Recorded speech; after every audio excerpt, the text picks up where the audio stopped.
My child, I need to speak to you at this very moment, not because the sky is about to fall, nor because you have done something that caused me to turn away, but because a moment is passing through your life, and if your heart continues to be pulled in every direction, you may pass through it without realizing how near I have been. Let the noise outside recede for a while.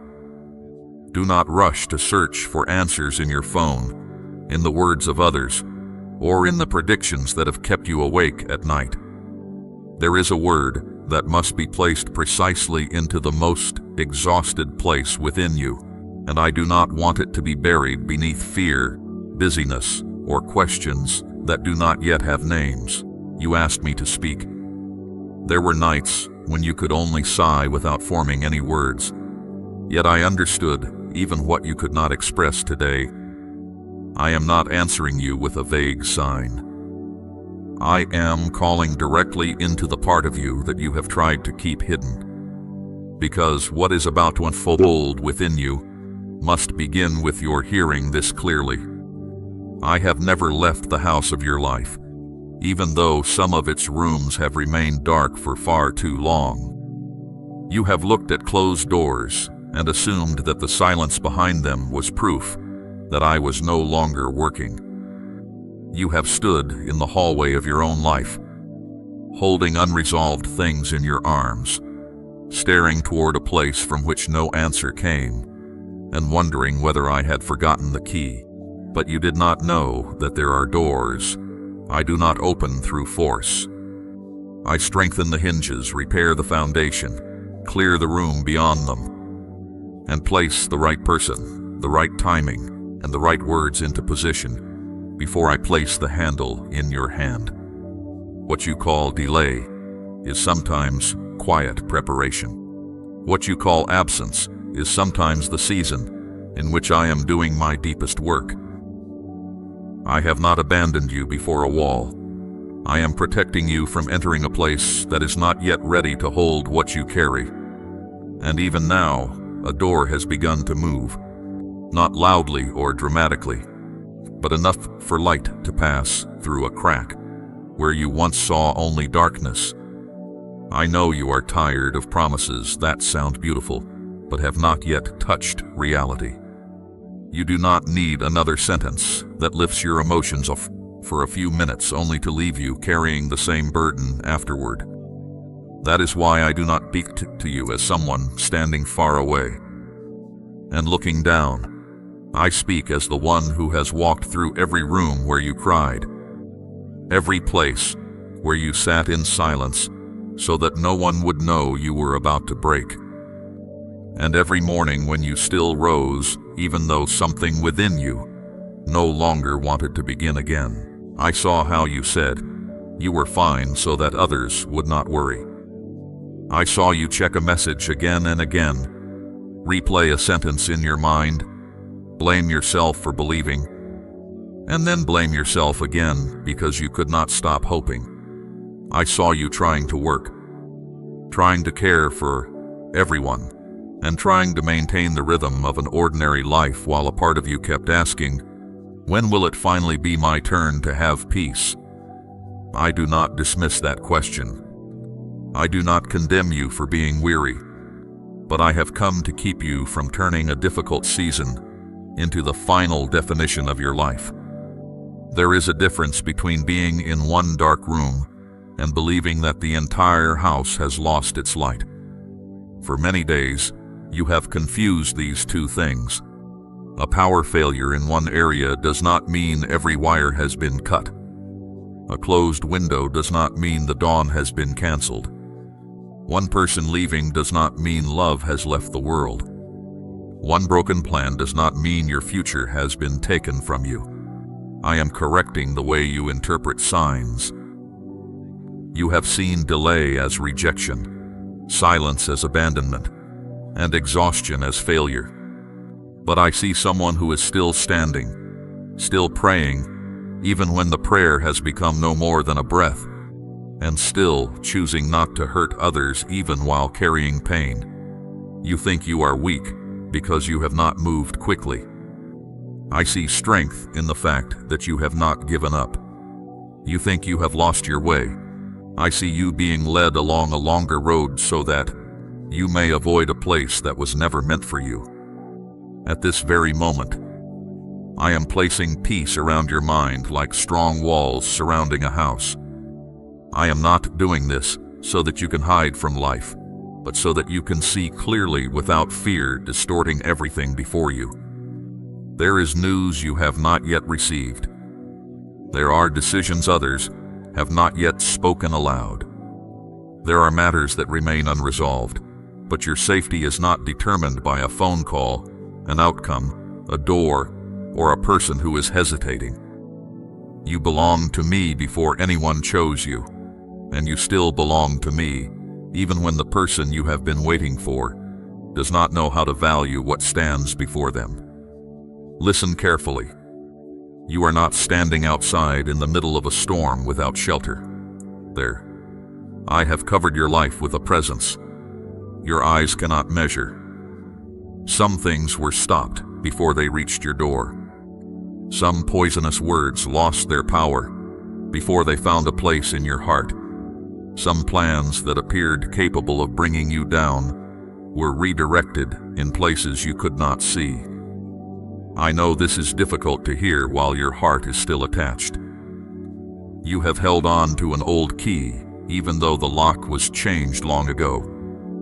You still try that key's doors that once rejected you, not because you lack wisdom, but because you want to believe that this time things might be different. I understand that desire. I do not mock the part of you that still hopes. But hope does not mean returning to every place merely because it once called your name. Love does not require you to remain forever outside a door that is never opened from within. Loyalty does not mean continually giving power to what drains you. I am teaching you a new form of obedience, not running after what is familiar, simply because it makes you feel less lonely for a moment. There are things I removed from your hands because they cannot cross the new threshold with you. If you continue holding them as proof that you were once needed, your hands will have no room to receive what I am bringing. What I am preparing is not merely an outward change. I will not simply alter your circumstances and allow you to enter them, carrying every old fear unchanged. I am repairing the house from within. I am touching the place where you have always waited for someone else to confirm that you have value. I am removing the nails of the past from the walls of your mind, where you hung every rejection as though it were an accurate portrait of who you are. I am opening windows in the part of you that has been suffocated by comparison, self-blame, and the feeling that you must constantly prove yourself. You do not need to make yourself smaller in order to remain in someone's life. You do not have to appear strong at every moment in order to be worthy of love. You do not need to become the most agreeable version of yourself in order to avoid abandonment. I did not create you to be a guest who must ask permission to sit in your own life. You are the one entrusted with caring for that house, and it is time for you to stop handing its keys to people who only know how to enter, create disorder, and then leave. You may have lived with tension for so long that peace now makes you feel uneasy. When nothing is happening, you begin to imagine that something bad is coming. When someone treats you kindly, you search for evidence that they will change. When an opportunity opens, you immediately think about how it might collapse. You call this being careful, but often it is only pain wearing armor. I do not blame you for learning how to defend yourself. There were seasons when you had to recognize danger quickly. There were times when your intuition helped you avoid further harm. But what once protected you in one season can become a wall that prevents you from receiving in the next. I am not asking you to abandon discernment. I am teaching you to distinguish discernment from panic. Discernment speaks slowly and clearly, and it does not make you lose yourself. Panic pressures you, exaggerates everything, and makes you react before the truth has time to appear. Therefore, this is what I need to tell you now. Do not make decisions from a room that is burning only in your imagination. Do not break down a door merely because you are afraid it may close. Do not run away from something good simply because it arrives more gently than what you have known before. Do not call peace boring merely because you became accustomed to relationships that kept your heart constantly racing. Something is approaching your life that does not carry the noise of chaos. It will not require you to exchange your dignity in order to keep it. It will not force you to wonder every day whether you are still being chosen. It will make room for your questions, respect your time, and refuse to use silence as punishment. I am not saying everything will be perfect. I am saying that what belongs to me does not require darkness in order to maintain its power. It can stand in the light. It can endure the truth. It can allow you to breathe. I am not asking you to take one enormous step in order to prove your faith. Sometimes, a step of faith is simply getting a full night of sleep instead of staying awake to watch over something you cannot control. Sometimes it is choosing not to send another message to force an answer. Sometimes it is turning off the screen, leaving the room, drinking a glass of water, and allowing your body to understand that it no longer has to live in a state of alarm. Sometimes it is saying no without writing a long defense of your decision. Sometimes it is receiving help without feeling indebted. Sometimes it is returning to the small task you left unfinished. Because the future is not built only through great moments. Its foundation is laid through quiet choices for which no one applauds. I am present in those small things. I am not present only at miraculous doors. I am in every brick you put back into place. Every morning when you refuse to abandon yourself. And every time you choose the truth, instead of a story written by fear, I am watering places you cannot see. I am softening the parts of you that disappointment has made hard. I am bringing necessary things closer together, according to an order you cannot force. Some people must mature. Some truths must be revealed. Some habits within you must change, so that when what you have prayed for arrives, you do not unintentionally destroy it through old defenses. A deeper foundation must be laid, because a great gift cannot stand on ground that has been leveled only by temporary emotion. I am not delaying in order to hurt you. I build slowly in places that are meant to endure. I do not want to give you a beautiful room whose walls cannot withstand the first rain in. I want what comes to you to have a place where it can remain. And that requires more than circumstances being ready. It also requires readiness within you. The ability to receive without panicking. The ability to preserve peace without creating chaos. And the ability to accept love without constantly setting whether it is going to leave. There is a part of you that has grown accustomed to rescuing yourself. You predict in advance, prepare in advance, carry burdens in advance, apologize in advance, and leave in advance. You believe that if you act before the pain arrives, you will not be caught by surprise. But living this way keeps you standing forever at the doorway, never truly entering the room. You can be in a good moment while your mind is still searching for an escape route. You can be loved while your heart is already preparing for the day you will be left behind.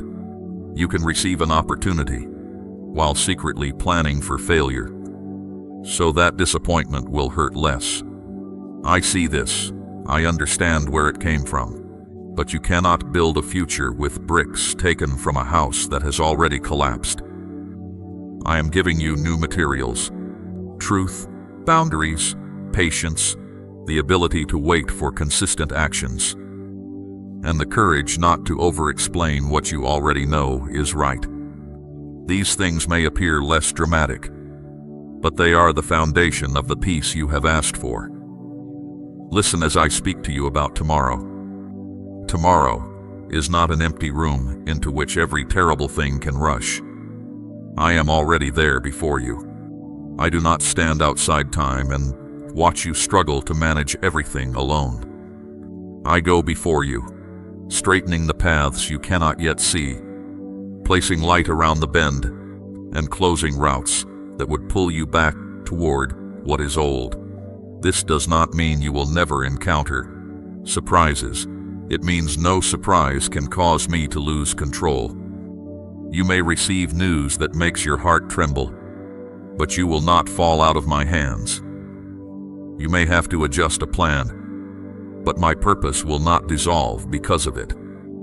You may hear words that are not what you hoped for, but the final word about your value does not rest in another person's mouth. Let tonight be the night when you stop rehearsing disasters. Sleep is not carelessness. Sometimes, sleep is an act of surrender. You close the door, turn off the light, and declare with your entire body that I am still working when you are no longer awake to control things. I am teaching you to protect the house without turning it into a fortress. A boundary is not a wall that buries love alive. It is a door with hinges and a lock, knowing when to open, when to close, and who may be allowed to enter more deeply. You once believed that in order to prove you had a good heart, you had to remain constantly available, endlessly understanding, and always willing to offer one more chance. But love does not require you to betray the truth. Mercy does not ask you to deny consequences. Patience does not mean waiting forever for someone who continually chooses what causes you pain. I want you to be gentle without being easy to manipulate, generous without forgetting yourself, and forgiving without returning to live in the same room that once suffocated you. This is the maturity you prayed for, even though when it arrives, it may look like loss.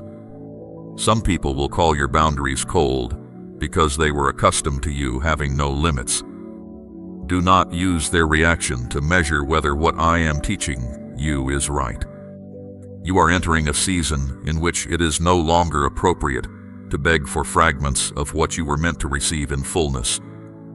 You have stood outside the door for too long, celebrating merely because someone opened it a crack.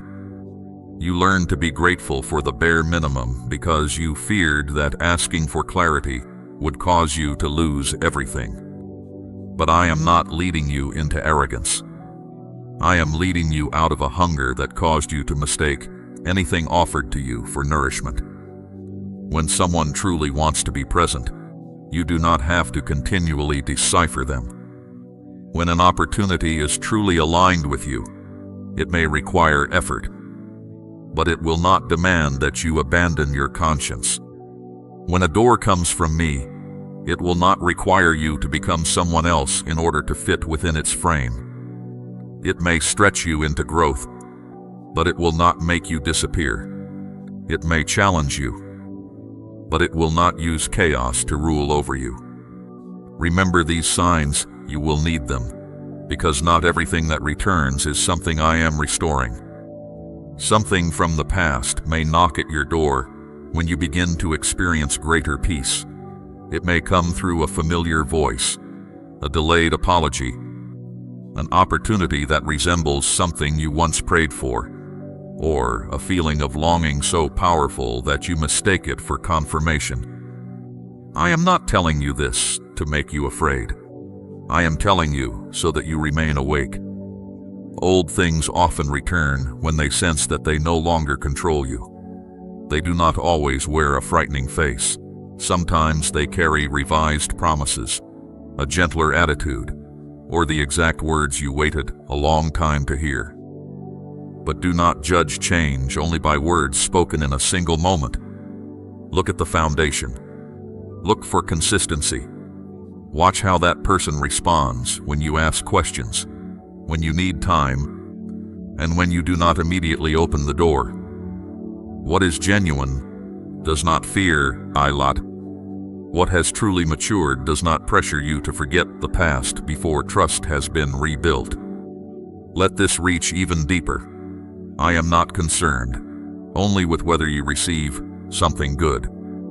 I care about whether you become someone capable of keeping what is good without abandoning yourself. A gift cannot heal the habit of constant suspicion. A new door does not automatically erase the ways you once ran away. A kind person cannot complete the healing work that you must agree to enter. I will help you, but I will not force you to live differently. While you continue clinging to every old pattern, you must participate in what I am building. You must choose rest when your body tells you it is tired. You must speak honestly when something makes you uneasy. You must stop calling self-betrayal sacrifice.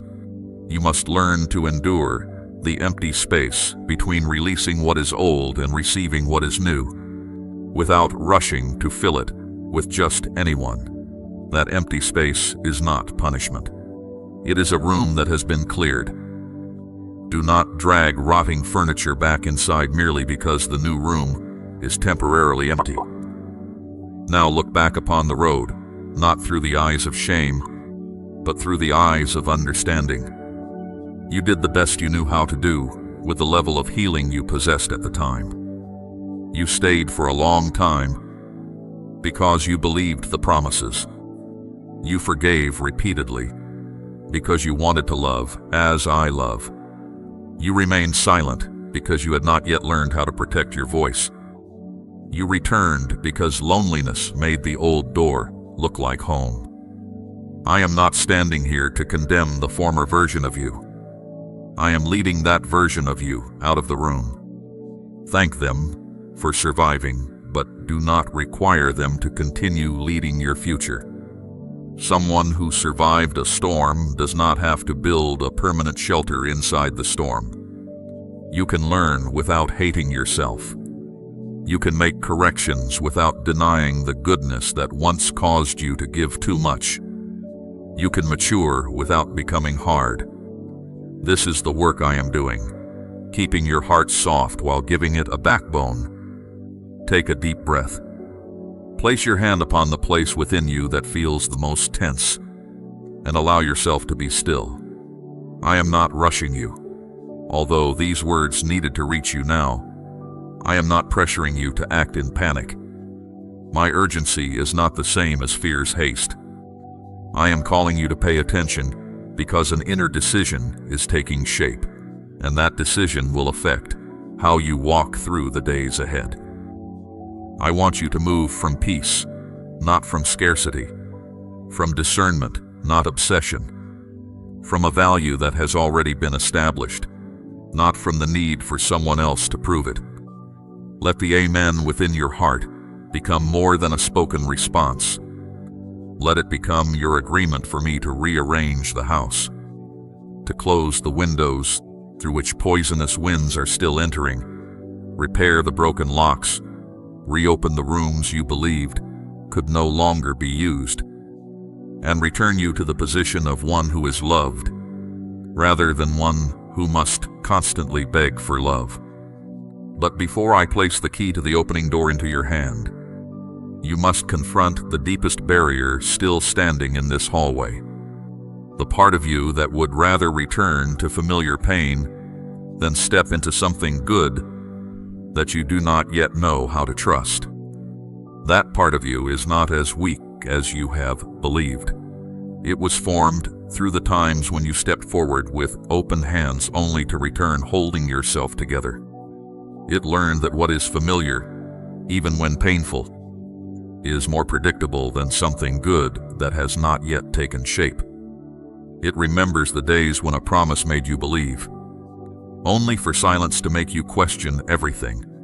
It remembers standing before a door, hearing footsteps on the other side, but not knowing whether the person would open it to welcome you or merely open it long enough to make you hope again. Therefore, whenever something good draws near, that part of you does not celebrate. It searches for an escape route. It asks what the price will be. It searches the past for evidence that the former ending will repeat itself. I understand why it does this. It once believed its purpose was to keep you alive, but now, what once sheltered you from the rain is preventing you from stepping outside, even though the sky has cleared. It works through choices so small that you assume they do not matter. It causes you to reread the messages of someone who once hurt you, not because you want to return, but because a part of you still hopes to find an explanation powerful enough to change the memory. It causes you to delay responding to a sincere opportunity because you fear appearing too eager. It causes you to hear a compliment and immediately diminish yourself so that no one will think you expect too much.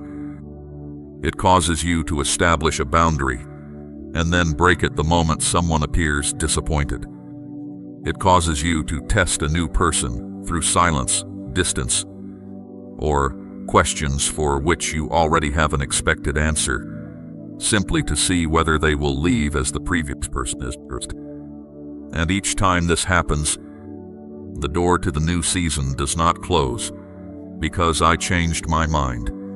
It is merely obscured by old objects that you have unconsciously dragged back into the hallway.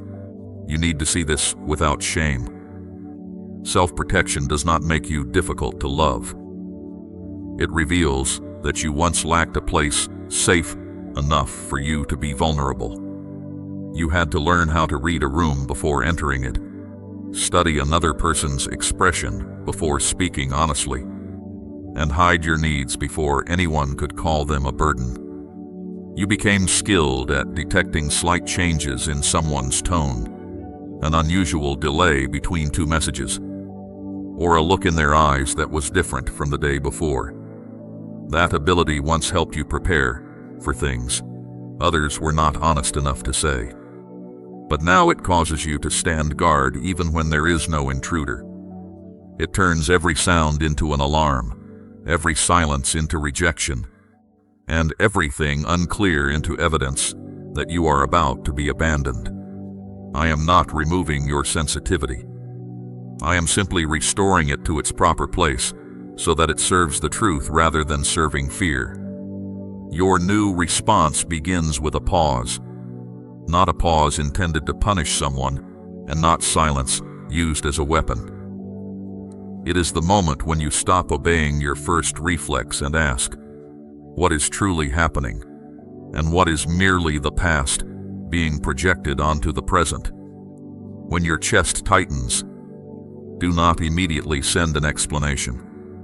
When someone takes longer to respond, do not instantly write the ending of the story. When an opportunity requires you to wait, do not automatically interpret the waiting as evidence that you have not been chosen. Breathe. Allow a night to pass when there is no genuine danger. Observe actions instead of trying to read thoughts. The truth does not need you to react within a few seconds in order to remain true. What belongs to you does not become yours merely because you take time to see clearly. The right door will not disappear because you refuse to rush through it in panic. Another kind of fear is standing by nearby. The fear of hope, you once called it realism. You told yourself that if you expected nothing, you would not be disappointed. If you refused to name your desire, you would not be hurt when it did not arrive. And if you constantly prepared for the worst outcome, you would maintain control. But the truth is that you still suffered. You simply suffered before anything had actually happened. You paid the price for a loss that had not come. You turned peaceful days into waiting rooms for disaster. You rejected small joys because you feared they would make later sorrow feel greater. I once understand why you did this. Hope once made you vulnerable. It once opened the door to dreams that others did not know how to protect. But hope was not what hurt you. Dishonesty, inconsistency, and promises without foundations were what hurt you. Do not condemn the light, because someone once led you to a window and then walked away. I am not asking you to hope blindly. I am giving you a hope that has eyes, boundaries, and the ability to wait for evidence. You can open your heart one step at a time. You can experience joy while continuing to observe. You can receive a kind word without immediately surrendering every key. You can allow someone the opportunity to demonstrate change without erasing what happened.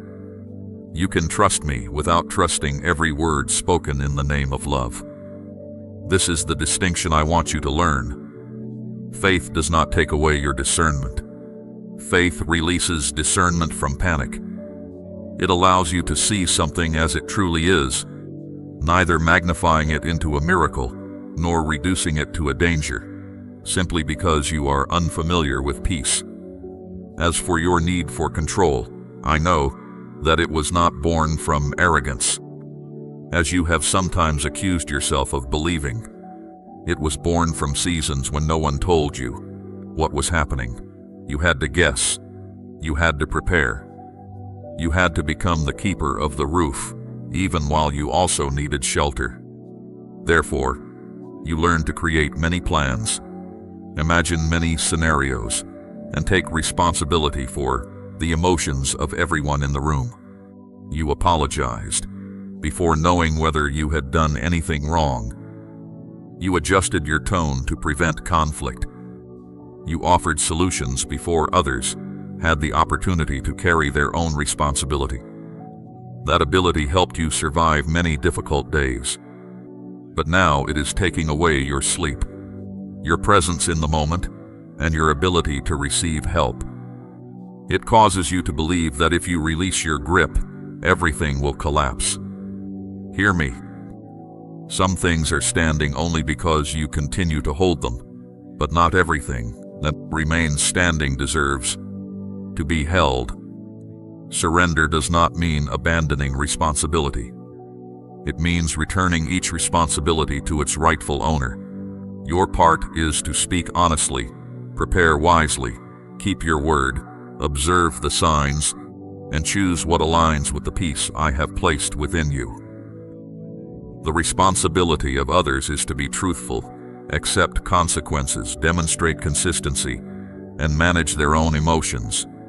My part is what you cannot see, the timing you cannot force, the doors you cannot open by yourself, and the outcomes you cannot produce through anxiety. When you do another person's part for them, you keep them small and exhaust yourself. When you attempt to do my part, you live as though the entire house depends upon one pair of weary hands. Today, return the keys to the rooms that were never placed under your authority. You do not need to inspect every door throughout the night. I am still awake, you may ask. But what if I let go and something bad happens? I do not promise that everyone will always make the right choice. I do not promise that every door you desire will open. I promise that you will not be left alone before any outcome. True safety is not the ability to prevent every loss. True safety is knowing that even when something changes, you will still have a place upon which to stand, wisdom with which to respond, and my presence beside you to lead you through what comes next. You have confused control with safety, because control gives you the feeling that you are doing something. But often, control merely keeps you so busy that you cannot hear my guidance. Peace is not evidence that nothing needs to be done. Peace is the place from which you recognize what is truly yours to do. There is another need that has quietly consumed your strength: the search for validation. It was formed when you received attention only when you were useful, praise only when you were strong, and acceptance only when you were agreeable. Therefore, you learned to turn yourself into the answer to other people's needs. You enter a room and ask yourself which version of you everyone requires. You give more than was requested, explain more than is necessary, and do extra work so that you may be seen as irreplaceable.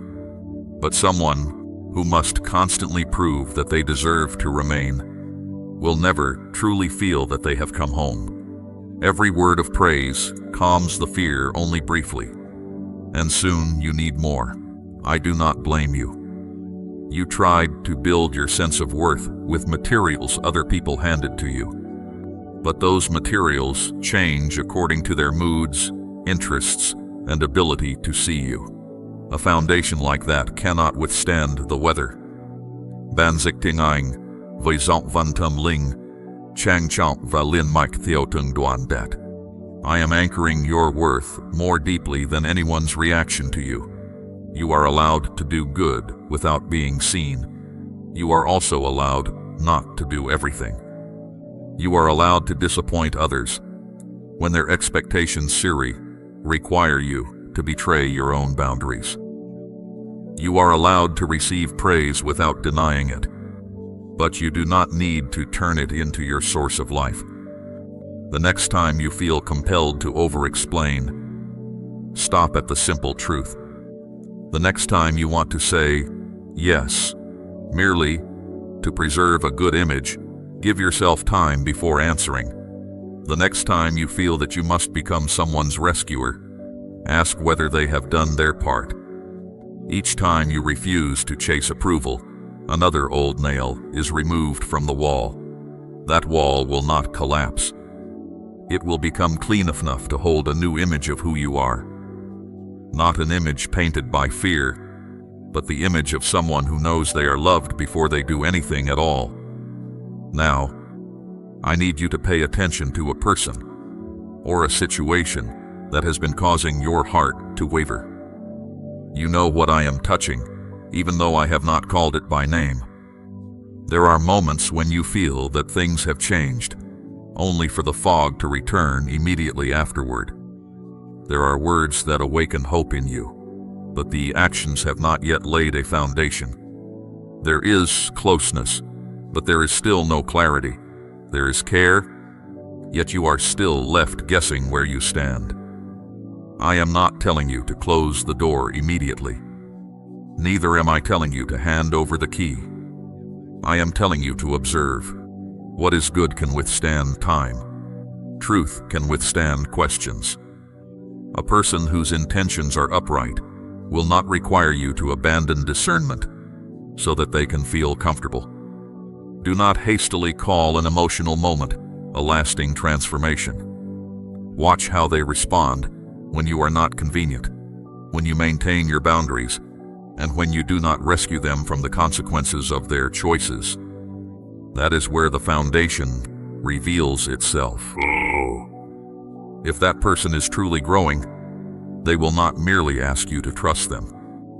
They will live in a way that gives trust fertile ground in which to grow again.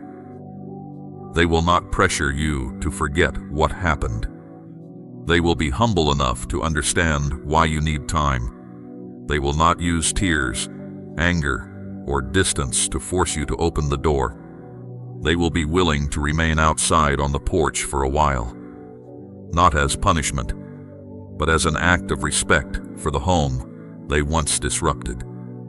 But if they only miss the feeling of being loved by you and have not yet learned how to love you, their impatience will soon appear. They will want their former privileges without accepting new responsibilities. You do not need to condemn them. You only need to see clearly. Mercy does not require you to restore their right of entry. Perhaps what is causing you to waver is not a person but an opportunity. It may seem attractive because it promises to bring you out of the waiting quickly. But ask yourself, does it require you to conceal part of the truth? Does it ask you to ignore obvious warning signs? Does it pressure you to decide before you have had time to pray, investigate, and understand the responsibility involved? Urgency is sometimes real, but manipulation always hates the light. What is right for you may require courage, but it will not require you to silence your conscience. I do not lead you through panic. When I urge you forward, my voice is clear and steady. It carries weight, but it does not cause you to fall apart. When fear urges you, it tells you that unless you seize something immediately, you will never receive another opportunity. Remember this. What I have prepared for you does not depend on your being deceived by pressure. In the days ahead, you may receive a message, a phone call, or a sign that makes you believe the door has opened completely. Do not remain outside because you are afraid, but do not rush inside merely because you have waited for so long. Place your hand on the handle with peace. See whether the hinges are secure. Allow the light to shine inside. Ask the questions that need to be asked. Listen not only to the answers, but also to the manner in which those answers are given. Is there respect? Is there accountability? Is there consistency with what was previously said? You are not lacking faith when you examine the foundation. A wise builder does not insult the architect by inspecting the stones. I want you to enter what is good with your eyes open, not with a wound covering your eyes and calling itself trust.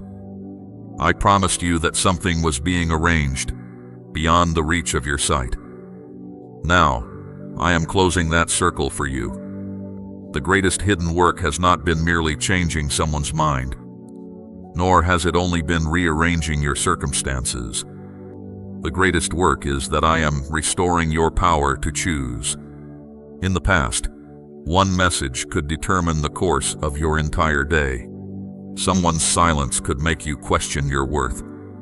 A promise could cause you to overlook every warning sign. A door left slightly open could send you running back. But that power is now fading. You are learning to listen without being swept away, to see without losing yourself, and to love without giving fear the authority to rule you. This is the quiet miracle you may have overlooked. What once controlled you no longer holds the steering wheel as it once did. You will recognize healing not when you no longer remember, but when the memory no longer decides for you. Not when you no longer feel emotion, but when emotion no longer gives you orders. Not when the old door disappears, but when you can walk past it without feeling compelled to knock. One day you will hear that person's name, look back at that place, or remember that season, and you will realize that there is no longer a burning room inside your chest. There may still be a gentle sadness. There may still be unanswered questions, but the pull will be gone. That is not coldness, that is freedom. I do not heal you by erasing your history. I place your history in its proper place, so that it becomes your teacher instead of your jailer. You do not need to resolve your entire life tonight. I only want you to stop reopening the trial that I have already closed. Stop summoning the past as a witness against your future. Stop asking people who do not recognize your worth whether you deserve to be loved. Stop using old mistakes as a reason to refuse new responsibilities. You have learned. You have seen. You are no longer the person standing in that room without knowing where the door is. The light has entered. Your hand has found the key. What remains is not for you to wait for an even greater sign. What remains is whether you are willing to use the clarity you have already received. The key I have given you is not only meant to open the door ahead, it also carries the authority to lock the places that are no longer permitted to enter your life in the same old way. Some doors must be closed not in anger, but out of respect for what I am building.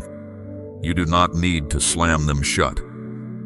You do not need to stand on the other side and continue arguing. You only need to turn the key and remove your hand from the handle. This may mean that you stop checking, stop responding immediately, stop allowing an apology without change to purchase access to you again. It may mean ending a habit that continually draws your mind back into the fog. It may mean saying nothing more after the truth has already been clearly spoken. Silence after a boundary is not cruelty. It is that space in which consequences are allowed to do their work.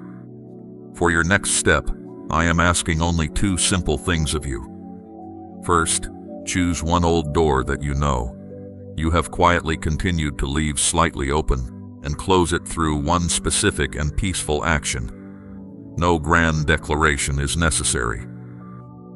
It may simply mean removing a point of access, ending a pattern of checking, standing firmly by a single no, or ceasing to explain what has already been made clear.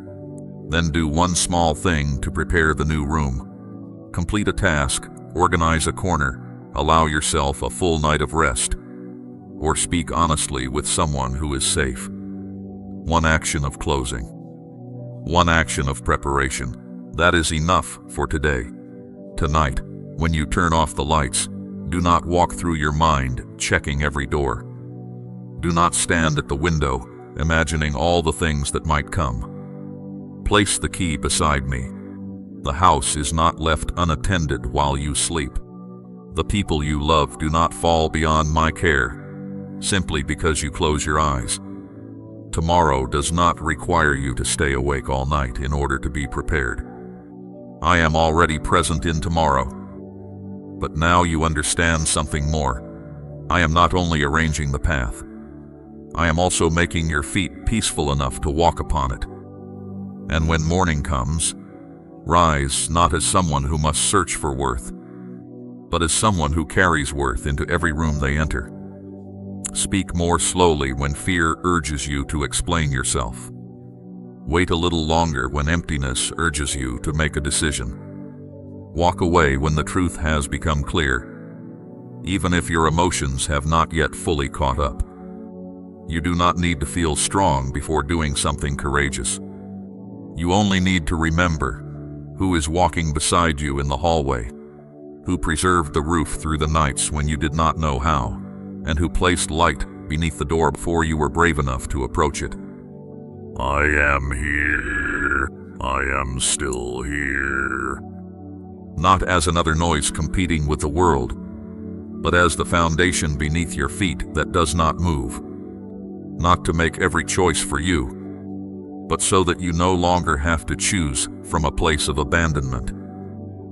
Not to return you to a version of yourself that was never wounded, but to form a version of you that has walked through pain and is no longer ruled by it. Allow this peace to remain. Let it move through every room, touch every door handle, and settle into every place that once trembled with fear. What needed to be said has been said. What needed to be opened has begun to open. What needs to be closed? You already know its name. Now you do not need to run. You do not need to prove yourself. You do not need to keep knocking on